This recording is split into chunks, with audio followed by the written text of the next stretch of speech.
Now, I did a video a while back explaining the ancient Egyptian gods are actually their ancestors. Now, if you read the Lost Book of Enki or listened to it, you'll discover the same thing. Also, there's events similar to that in the Bible. Now, I'm going to let you listen to a passage where it describes the story of Nut and Geb in Egyptian history, but they are known as Ninmah and Enlil. Offspring of Anu, the three leaders were. By different mothers were they born. Enki was the firstborn son. A concubine of Anu was his mother. Enlil by Antu, the spouse of Anu, was born. The legal heir he thus became. Ninmah by another concubine was mothered. A half-sister of the two half-brothers she was. The firstborn daughter of Anu she was.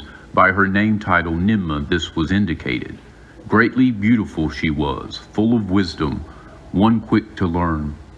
Ea, as Enki then was named by Anu to espouse Ninmah, was chosen, thereby their offspring son the legal successor thereafter to become.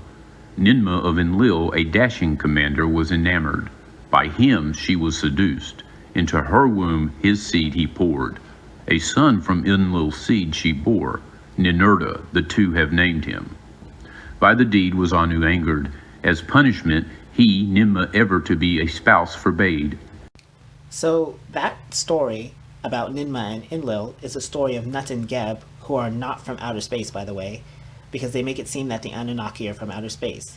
If you listen to the Lost Book of Enki or you read it, and you have any kind of common sense, you'll come to realize that the Anunnaki are not from outer space. It's a way of hiding the real people.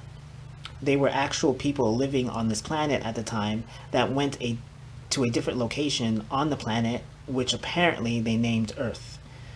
Now, listen to the Greek version of the Egyptian mythology, which obviously was mistranslated, but you can figure out the similarities. Originally, the year had only 360 days.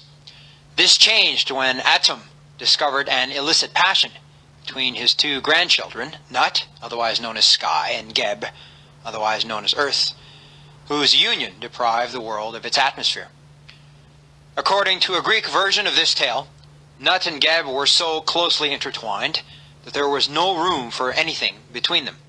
This angered Atum, who ordered their father Shu, god of air, to separate them. Shu did so by standing on Geb and hoisting Nut above his head so that they could not touch each other. Nut, however, was already pregnant. In his wrath, Atum cursed her. She was allowed to give birth, he announced, but she was forbidden to do so on any of the 360 days that made up the year at that time. Among the gods whom Atum created was Thoth, god of wisdom. Thoth loved Nut and decided to help her by challenging the other gods to a game of drafts in which he gambled for more time.